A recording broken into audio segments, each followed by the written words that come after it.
twatwala obuvunanyizibwa okubaka byerekodinga tetunaddayo twegifanya n'abantu mukize tutandike n'omukolo guno.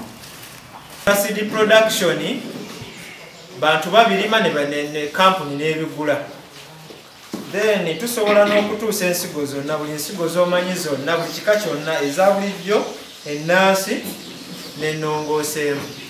Ekindeesezza zino bwe tuba tugenda okuyigiriza tubuuza akolayo nti eyo cash crops zaabwe balima ki, baatugambye ebijanjaalo naki ne kasooli.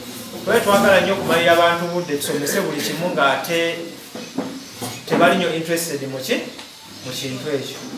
Baŋŋambye mulima n'ebirala nnyaanya naye nga mainly ebyo musinga okufokasingako mulima kasooli n'ebiki n'ebijanjaalo. Tubeera n'ensigo eza bulijjo eza kasooli n'ennongooseemu.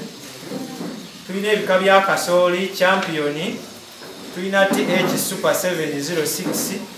Ebyo byonna tubikolerawo nga tutandise branch eyetandise. Tulina obusobozi obusobola okuwa ebikozesebwa byonna byonna ne wooba oyagala kyasibamulako ensawo z'emmeka.